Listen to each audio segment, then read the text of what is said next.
Yesus. Tapi pada Jadi Yesus, tapi pada gitu. Yesus itu ada Roh Allah. Oke. Ini mah urusan Oke.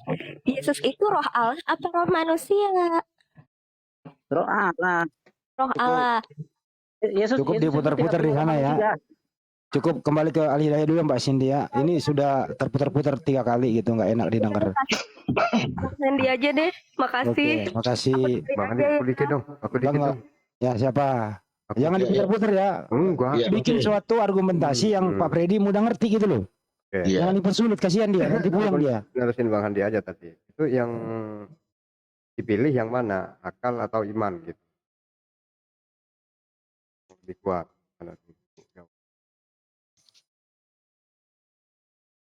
Akal Pak atau Munir iman. suaranya kecil. Yang dipilih kamu itu akal atau iman? Loh. Saya kan ngomong Pak, Tuhan itu, sumber itu satu Pak. Awalnya itu kan yang ada itu kan sumber itu aja Pak. Tadi pertanyaannya gini Pak Freddy, diam dulu. Pak Freddy udah jawab. Berdasarkan akal, Tuhannya satu. Berdasarkan iman, ada Tuhan besar, ada Tuhan kecil. Ngapain ditanya lagi? Oke. Pertanyaan selanjutnya, bisa nggak akal itu bertentangan dengan iman? Nggak bisa. Nggak bisa. Berarti lawang gini Pak, sumber itu kan satu Pak, sumber itu satu. Lah kalau Yesus ini sama Bapa kan dua Pak. Tapi karena Yesus ini sumbernya dari Bapa, sebetulnya kan satu juga. Oke. Begini nih analoginya Pak Freddy nih. Kali itu sumbernya dari hulu.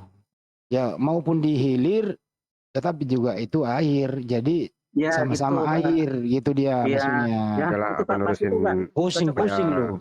Aku nurusin punya Bu Sandy aja lah. Jadi gini. Kan tadi dibilang bahwasanya Yesus utusan ya. Tetapi karena di dalamnya ada roh dari Allah, berarti dia disembah gitu toh. Kan apa bedanya bro? Roh kita juga dari Allah gitu. Bedanya di mana? Bang ada yang bukan? Iya, roh kita kan dari Allah juga. Bukan, roh kita ciptaan Allah. Oh gitu. Bedanya ciptaan atau enggak? Diulang lagi, menurut Freddy tadi, roh kita itu ciptaan Allah. Kalau Yesus itu roh Allah itu sendiri, tapi tidak full rohnya Bapa di situ, setengah Bapa. Ada dua roh yang spesial, ada Roh Kudus dan Roh Allah itu spesial, itu khusus. Tetapi kalau manusia dicipta oleh Roh Allah begitu loh, jangan muter-muter lagi. Ya gini, saya putuskan dulu ya. Menurut Pak Freddy, roh kita ini sebagai manusia, roh dari Allah, ciptaan Allah. Tapi kalau Yesus khusus, itu ada roh Bapa, tapi tidak 100% roh Bapa. Hanya ya sekitar berapa persen lah gitu.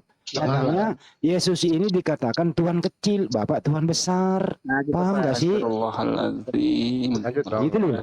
Ya, saya lanjut sedikit, Pak Freddy. Jangan dipersulit ya, jangan dipersulit. Ya, Pak Freddy, ketika Yesus itu separuh dari roh Allah, separuhnya dari roh mana? Setengah doang nih, istilahnya. Setengahnya lagi dari mana? Yang separuh yang masuk ke Yesus itu kan jadi penuh. Nah, berarti semua. Berarti roh Allah semua kalau penuh. Enggak dong. Nah, tadi kan bilang, tadi ditanyain sama Bang Handi, setengah doang roh Allah. Setengah nih. Nah, setengahnya lagi roh apa? Bukan begitu masuk Pak Freddy, ini saya tolong Pak Freddy. Dalam diri Yesus itu full memang roh dari Allah. Tapi isi roh Allah yang full ini, ilmunya itu tidak sama dengan maha kuasanya roh Bapa di surga. Makanya disebut Tuhan kecil. Oh, kecil. Pengetahuannya, kemahakuasaannya. Iya. Betul Pak Freddy? Ya. Ya begitu. Ya, oke Pak Freddy. Pak Freddy, Bunda Maria itu manusia atau Tuhan, Bang? Menurut Anda? Manusia. Manusia. Yesus itu Tuhan atau manusia? Tergantung. Ya, menurut Anda, Yesus Tuhan atau manusia? punya dua nature, tergantung kita Udah melihatnya dari dijawab mana. tadi, jangan diulang-ulang. Dua nature Iya. jangan diulang-ulang. Oke, jadi yang dilahirkan Bunda Maria sebagai manusia adalah Tuhan, betul? Tuhan kecil, udah dijawab. Tuhan kecil Iya, Tuhan anaknya Bunda kecil. Maria. Tuhan kecil, Heeh. betul? Ya, Ya. Jadi manusia melahirkan Tuhan kecil. ya, Oh, iya, iya, iya, iya. Jadi yang disalib juga itu Tuhan kecil. ya. Iya, iya, iya, iya. Oke lah kalau begitu Bang Handi. Ini yang Oke, cukup disembah. ya. Cukup Yang saya. kita sulit, kembali ke ahli daya dulu. Ahli daya, Oh. silakan. Ya, monggo. Ahli daya kemana nih? Udah minum tadi. Ya, lanjut. Kita buktikan dulu ini agak ini. Dulu dikit berarti. Nah, yang disembah Bunda Maria siapa? Bang Freddy. Tuhan Bapak. besar lah. Tuhan besar. Kenapa? Pintar Kenapa yang nggak ini Bapak. Oke. Berarti yang disembah kamu kan siapa? Tuhan kecil. Saya sembah Tuhan kecil dan juga Tuhan besar. Nah, Oh, dia ini dua-duanya. Freddy Tuhannya 3, kenapa ditanya lagi? Iya, enggak. Masalahnya beda. Tuhannya Bunda Maria 1, terus Freddy Tuhannya 2, kan beda. Loh, kenapa beda Bang Freddy? Kenapa enggak satu aja gitu loh? Tanya aja, Dua, jawab Pak, aja saya. Pak Freddy. Kalau tidak sama gitu, bilang aja. Saya ajarin kau, Iya, biar cepat. Ya. karena tidak sama kan Tuhan. Nah, itu. Dia bilangnya apa lu? Saya ini gurunya loh. Ikuti kata-kata guru Pak Freddy. Izin Bang Andi, saya mau tanya sedikit aja sama Pak Freddy ini. Guru menyesatkan ini. Masalahnya otak saya nggak nangkap Nggak ini, benar lu. Pak Freddy. Apa? Terima aja apa aja. Memang dok. Saya mau tanya, otak saya nggak nangkap ini, Pak Freddy, bisa dengar? Silakan. Nah, saya mau tanya apa bedanya Roh Kudus sama Roh Allah? Jawab Pak Freddy. Sama. Kok bisa sama? Oh, gini Pak. Suka Pak Freddy lah Pak, jangan dipaksa. Gini Pak, Roh Kudus itu Ya. Roh Kudus itu kan ada lagi sendiri Pak. Tapi sumbernya kan juga dari yang Tuhan besar itu. Gitu kan. Jadi Roh Kudus lagi sendiri, sumbernya juga dari Tuhan besar. Lalu jawabannya Pak. Ya, Pak. Saya nggak dengar sih. Tapi yang saya tahu tuh kalau saya lihat itu kan dia berbentuk burung gitu. Itu gimana Iya. itu menjelaskannya? Bentuknya Bentuknya kan burung merpati. Pak Freddy jawab itu hanya penampakan sementara. Pak Freddy jawab. penampakan itu Pak, Penampakan. Ini gurunya loh yang ngomong. Ya sudah gitu aja sudah. Nah, begini Bang Handi. Burung itu ada di mana Roh sekarang, Bang Kudus Freddy? Roh Kudus itu Tuhan kecil atau Tuhan besar atau di tengah-tengahnya gitu loh. Yang Roh Kudus itu. Wah, kalau itu tidak ini Pak. Udah semacam ya. Semacam ada lagi gitulah. Oh, ada lagi lah ya. Jadi Roh Kudus itu kan burung. Betul, Pak? Bukan burung. Nah. Bentuk bukan burung, bentuknya seperti burung tapi bukan burung. Jadi bentuknya seperti burung. Nah, kalau Tuhan kecil ini ada burungnya nggak, Pak? Jangan offset. Jangan, Offset ya? jangan kasih offset. Oh iya. Itu tidak boleh Pak. Nggak boleh. Tidak boleh Pak. Itu putus asa Pak kalau gitu Pak. Jangan. Ini live, jangan, nggak boleh kita. Pak Freddy ini itu sebenarnya gini ya, gini nih, saya luruskan dulu. Sebenarnya Pak Freddy ini cuman agak sedikit belum bisa berkata jujur bahwa yang dimaksud Tuhan kecil itu adalah utusan Tuhan. Kalau Pak Freddy mau jujur pakai akal, di dalam Bible tertulis jelas. Gini Pak Freddy, dengarkan dulu. Tuhan kecil utusan Tuhan, tapi dalam tubuhnya ada rohnya Allah. Jadi artinya ya, diakui loh secara akal Yesus ini adalah utusan Tuhan. Tapi secara iman, Freddy mengatakan Yesus adalah Tuhan kecil. Jadi tinggal tak berakan aja. Karena ada Allah pada Yesus itu. Ya udah. Jadi Tuhan kecil Yesus, Tuhan besar Bapak gitu ya. Kita jadi di sana dulu. Boleh nggak Tuhan kecil ini disebut utusan Tuhan? Boleh. Boleh. Kalau boleh artinya Yesus ini adalah utusan Tuhan, bukan Tuhan kecil. Boleh nggak? Boleh Pak, boleh. Boleh. Jadi sekarang kita hapus istilah Tuhan kecil ya. Disebut aja utusan Tuhan. Oke? Ya, ya. Yuk kita hapus saja dulu. Baik, buan iman pakai akal. Yesus bukan Tuhan kecil, tapi Yesus adalah utusan Tuhan. Deal? Oh, bukan begitu, Pak. Bapak melihat dari satu sisi. Tadi kan bilang Yesus itu ada dua nature. Bapak melihat dari satu nature. Bapak bilang begitu. Lah Bapak Anda melihat dari yang satu nature-nya lagi kan. Kalau begitu saya sambut guru saya dulu ya. Assalamualaikum Pak De. Waalaikumsalam.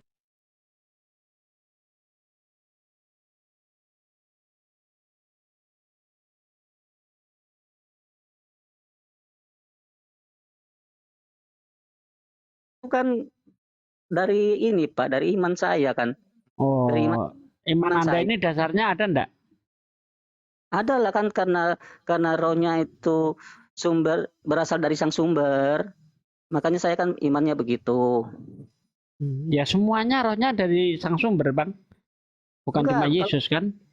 Bukan, kalau kita kan bukan. Coba Anda baca Kejadian 6 ayat 3 tuh. Ya coba dibaca Pak. Yang Ah. ketinggian Pak De, dia nggak ngerti Bible ya. Rohku tidak akan selamanya tinggal di dalam manusia, melainkan hanya 120 tahun saja. Coba, itu Oh itu roh itu dari itu sang zaman sumber dulu bukan? Pak, zaman dulu. Nggak Iya nyampe, sih zaman Ustaz. dulu Pak seperti itu Pak. Makanya orang dulu kan umurnya panjang-panjang Pak. Hmm. Umurnya katanya cuma 120 tahun saja, tapi Nuh berapa umurnya? Nuh 950 Gimana, Pak? tahun Pak. Nuh umurnya berapa? Ini Pak Nabi pada Nuh. waktu zamannya Nabi Nuh itu kan umur panjang-panjangan Pak. Nah iya, Nah, itu sesuai enggak dengan perkataan Tuhan itu tadi? Tuhan mengatakan kepada Nuh, Oh lain topik Ya. Pak ini berarti sudah lain topik lain topik Pak. Lain topik berarti bukan lain lain topik potik, ini. bukan potik topik. Keburu Pak ini Pak, keburu kesusu Pak ngomongnya. Kesusu dia Pak De, jangan terlalu kesusu Pak De. Itu bikin bingung. Kenapa aku mau prinsip ketuhanannya aja bingung. Nggak nah itu bisa, tadi nggak dia bisa. mengatakan Yesus itu dua natur. Kang Nah, Sandy sudah berapa untuk- lama mulafnya Kak? Eh, ben- Ya bentar. Yang bingung kan- Dia Oh iya, bentar. Dia mengatakan Yesus itu dua natur. Nah, supaya itu bisa dipercaya, harus ada pernyataan Yesus sendiri bahwa dia dua Ada, natur. Yesus Tapi ada. kalau menurut pernyataan orang itu namanya masih menerka-nerka gitu loh. Adakah Yesus mengatakan bahwa dirinya dua natur? Silakan. Ada Pak. Oh, Oke, ada Pak. silakan. Ini Pak. Lanjut. Santai Pak, santai. Iya, santai. Jangan Aku sampai kesusu, Pak tiduran, De, jangan Mas. kesusu. Nih, Pak De, sampai jangan tiduran. kesusu sampai potik topik bukan potik. Yang kesusu. Iya, sampai gugup Pak, santai saya Pak. Gini Pak, Yesus menyebut dirinya itu adalah anak Allah dan anak manusia. Gitu. Pak. Nah, itu sepenuhnya. Anda nggak tahu ya, anak Allah itu kalau di dalam Bible, kalau ditimbang itu bertonton jumlahnya. Karena bukan cuma Yesus doang anak Allah itu. Iya memang. Selain Nah, iya. Yesus ada lagi. Selain Berarti Yesus memang- orang-orang yang disebut anak Allah itu Allah juga gitu. Oh bukan, lain Pak, lain. Loh, gimana? Lain. Bedanya apa bedanya? Oh bedanya gini Pak. Kalau yang lain-lain itu yang para nabi itu itu kan terbuatnya bukan karena dari Roh Kudus Pak, tapi dari sperma. Coba baca Yohanes 1 ayat 13. Aduh, suruh baca lagi saya nggak bisa. Oke, saya baca aja deh, saya nggak perlu buka Bible. Jadi gini, ternyata kalau saya lihat di dalam Yohanes 1 ayat 13, yang kejadiannya ajaib, itu bukan cuma Yesus. Orang-orang yang dilahirkan bukan dari darah, juga bukan dari daging, dan juga bukan atas keinginan seorang laki-laki, melainkan berasal dari Allah. Orang-orang itu cuma satu atau jamak itu? Jamak. Jamak, berarti bukan cuma Yesus ya? Ya. Nah, itu dia. Jadi bukan cuma Yesus yang terlahir ajaib. Tuhan itu maha kuasa.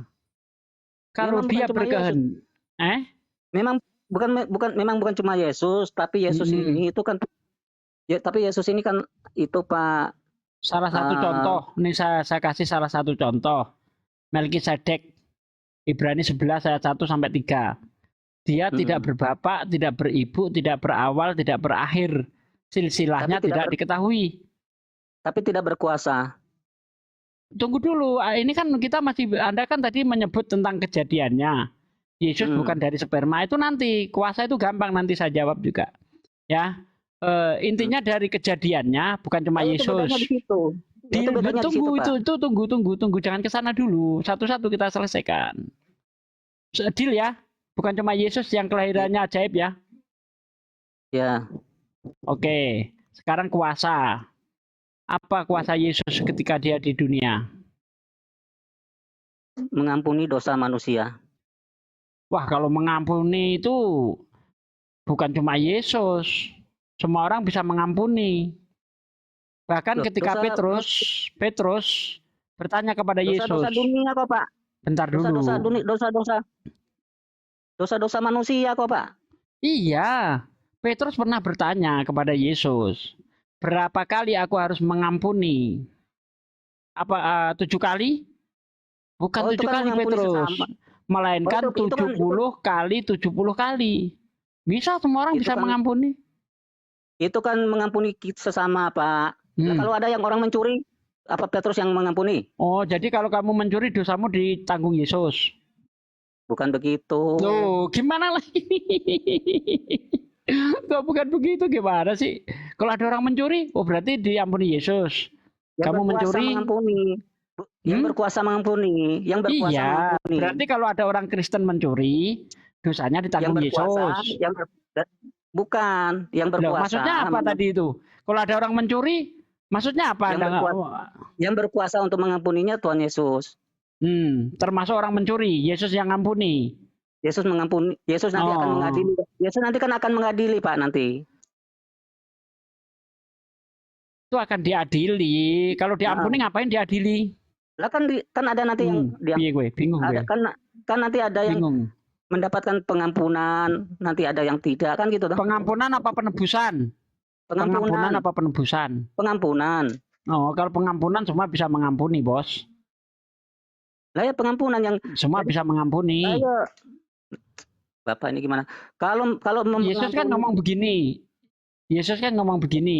Di dunia ini anak manusia berkuasa mengampuni dosa. Kalau ketika dia masih hidup saja bisa mengampuni dosa, untuk apa dia harus disalib untuk menebus dosa juga? Kan kurang kerjaan itu jadinya. Kan belum ini, Pak. Belum apa namanya itu.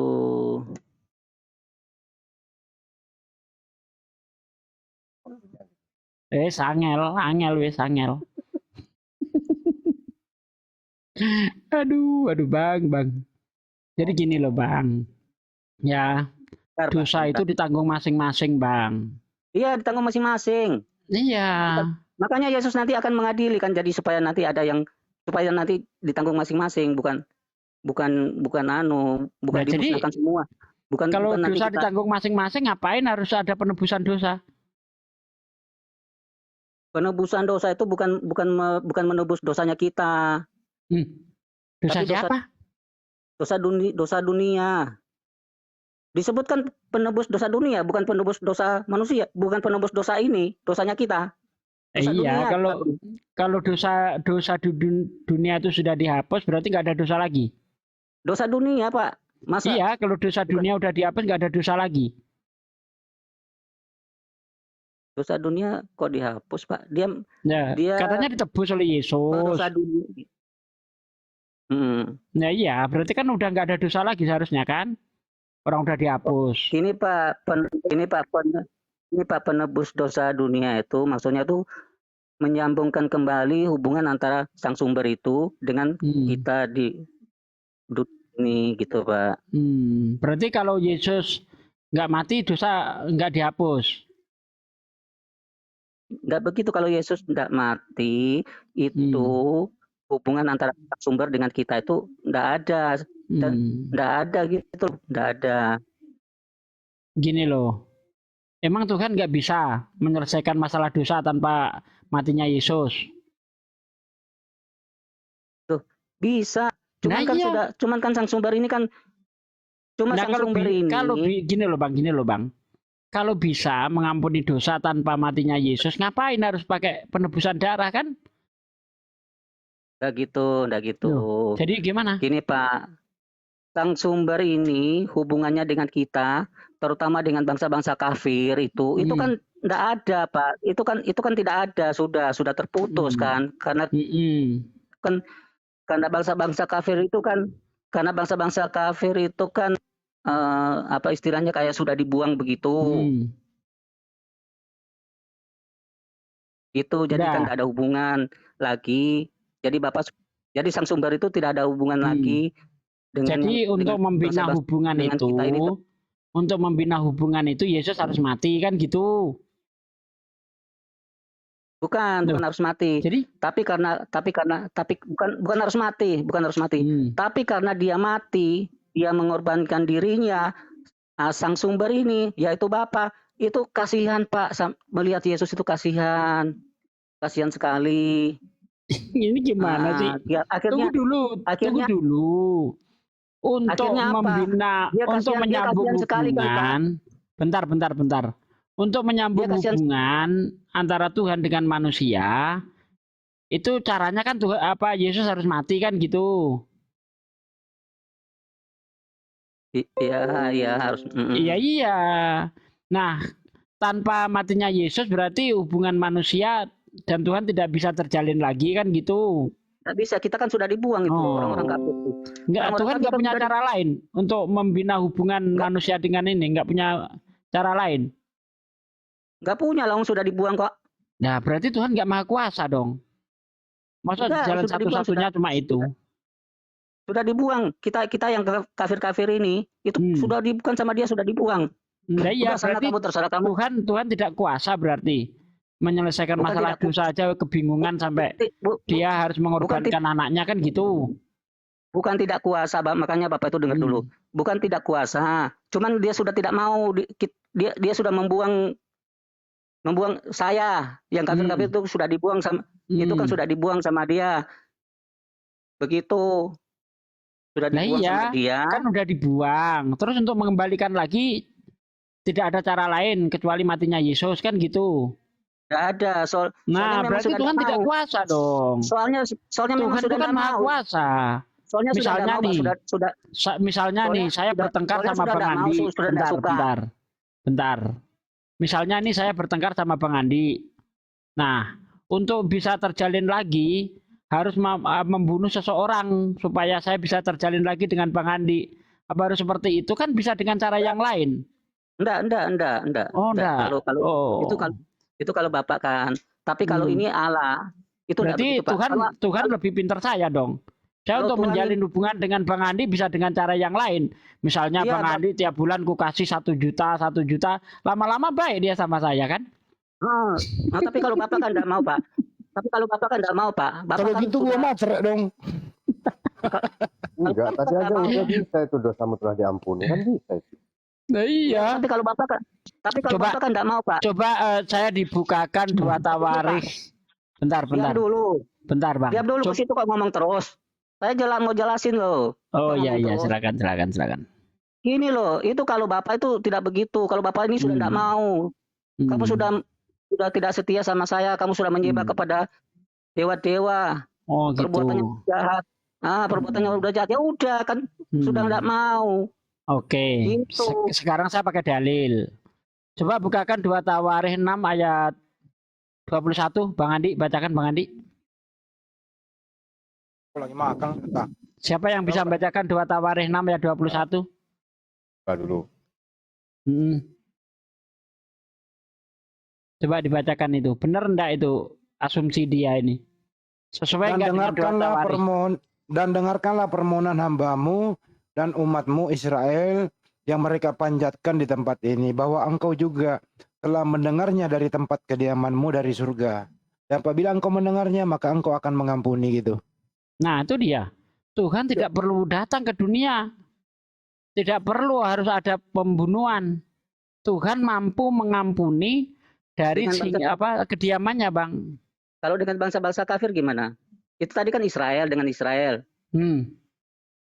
Mengutus para nabi. Itu yang dilakukan Tuhan. Nggak bisa. Dari awal Tuhan itu caranya untuk Nggak membina hubungan dengan manusia, mengutus para nabi. Itu kan kalau kepada umatnya, Pak. Israel kan umatnya. Israel kan umatnya. Kalau kepada umatnya begitu, tapi kalau kepada yang kafir-kafir, Ini salahnya ada ini di sini nggak ngerti. Ini saya kasih tahu. Loh, Bapak itu Memang. Bentar Bang.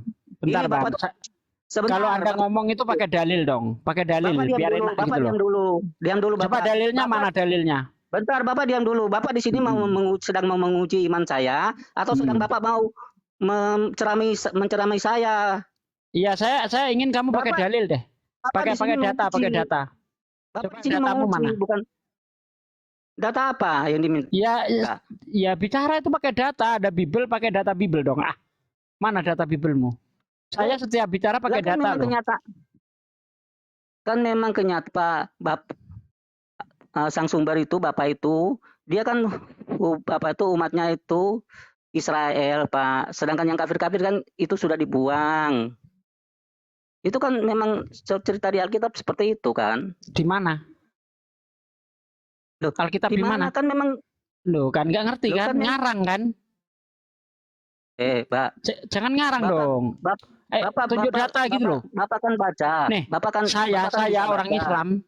Saya orang Islam bicara pakai data Bible. Masa kamu nggak sanggup baca pakai data Bible kayak saya? Loh, kan memang sudah enggak ada Bapak berhubungan sama dengan yang kafir-kafir itu. Adanya berhubungan tuh dengan yang Israel itu. Oke, sekarang dengarkan saya jawab pakai data. Ya, dengar. Jangan dipotong dulu. Jadi gini, bangsa Israel itu memang pada waktu itu sangat disayangi Tuhan. Dia adalah umat Tuhan. Sejak zaman kapan? Zaman Musa. Sampai kapan? Zaman Hosea. Ya. Tetapi setelah zamannya Hosea sampai ke Maleakhi,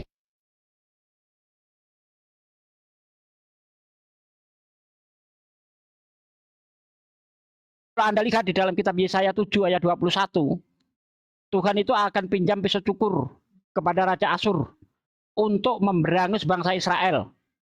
Ya, pada suatu hari dengan pisau cukur yang ia pinjam dari seberang sungai Efrat, yakni Tuhan memangkas rambut dan bulu pahanya. Bahkan pisau cukur itu melenyapkan janggutnya juga. Itu kiasan. Kiasan apa? Bangsa Israel akan dihancurkan oleh bangsa Asyur. Sehingga nanti bangsa Israel itu mengalami zaman pembuangan selama 350 tahun. Anda paham nggak sejarah ini? Nggak ngerti. Nah, ya, oke. Jelasin. Bentar. Ya, memang bangsa Israel itu bangsa yang disayang Tuhan. Zaman Musa sampai Hosea. Tetapi sejak zaman Hosea sampai sampai ke Maleakhi, itu intinya pengutukan melulu. Sehingga Yesus ngomong, bentar jangan dipotong. Sehingga Yesus ngomong di dalam Matius 21 ayat 43. Aku berkata kepadamu bahwa kerajaan Allah akan diambil daripadamu dan akan diberikan kepada bangsa lain yang menghasilkan buah kerajaan. Nah, bangsa mana yang bisa mendapatkan kerajaan Allah ini? Tentu bangsa yang bersunat. Karena awal dari perjanjian diberikannya kerajaan kepada Abraham ditandai dengan sunat. Bapak kok langsung menyimpulkan begitu? Saya paham, kamu nggak paham. Bangsa lain ini bisa juga bangsa-bangsa yang lain, Pak. Harus ada itu bangsa gini loh. Kenapa saya katakan itu bangsa bersunat? Karena awal dari perjanjian Abraham akan menjadi berkat, akan menjadi bapak segala bangsa, itu ditandai adanya sunat. Baca kitab Kejadian 17, baca baik-baik.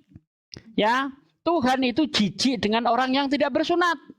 Kejadian 17 dan 14, orang yang tidak disunat harus mati. Di dalam kitab Yesaya, orang yang tidak bersunat tidak boleh memasuki bait Allah.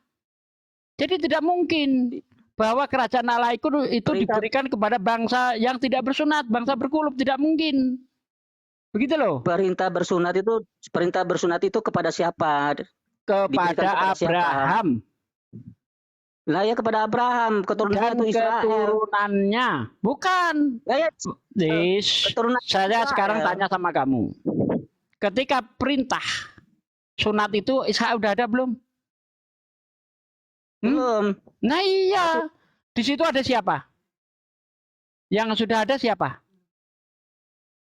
Perintah bersunat itu Bentar, diberikan jawab dulu. Ketika Apa? diperintah sunat, itu anaknya siapa? Anak Abraham siapa yang ada? Ismail, Freddy. Ismail. Berarti Lah, itu bangsa kenapa? Ismail, berarti Ismail itu juga keturunan Abraham. Faktanya Ismail disunat. Ya, jadi bangsa yang akan mewarisi kerajaan Allah itu bangsa yang bersunat. Tidak mungkin bangsa yang tidak bersunat. Karena Tuhan Itu kan- jijik dengan orang yang tidak bersunat. Itu kan Bapak yang ngomong. Bukan. Anda lihat di dalam kitab Kejadian 17:14. Orang yang tidak disunat harus mati. Anda Orang paham bersunat nggak ini? Orang yang bersunat juga akan dihukum, Bapak. Di mana orang bersunat dihukum? Ayatnya kan mana? Ada semua. Mana? Dihukum sama Ayo. Dihukum sama dokter karena dipotong semua gitu maksudnya Pak De. Mana ayatnya? Gitu loh bos. Ada. Kalau mau debat itu jangan asumsi. Ada, Pak. Pakai data. Ada, Ayo, ada mana? Cuman saya Aduh, enggak bisa kalau mau bos. disuruh-suruh Enggak saya bisa kalau mau bos. disuruh-suruh Enggak tanya bisa lama. seperti itu. Kalau debat itu pakai data. Kalau enggak asumsi. Loh. Ayo, mana? Bapak, Kamu nggak saya sanggup bisa- debat kayak saya pakai data gitu. saya bisa Berapa ayat carikan, tadi yang saya keluarkan? saya bisa carikan tapi Ya lama, udah, Pak, tolong lama. carikan, saya tunggu. 10 tahun. Ayo silakan carikan. Di mana? Waduh. Bangsa bersunat akan dihukum di mana? Bapak ini kok bikin berat sih, Pak? Ada, Pak. Cuman saya suruh-suruhnya itu ya lama. Nanti Parah saya ini, parah ini. cari-carinya. Jangan cuma ada-ada aja tapi nggak bisa nunjukin ayat. Bohong itu. Kayak saya nggak mampu kamu. Nih saya open cam tanpa buka Bible tuh dari tadi tuh. Malu dong. Orang Kristen Bible kalah hafalannya maraton sama ini. saya. Belum maraton ini, Bang. Malu dong. Udah, Pak, itu kan dari Bapak apa itu pendapatnya Bapak begitu ya sudah. Kok pendapat udah. saya? Orang itu tertulis di dalam kitab Anda kok pendapat saya gimana?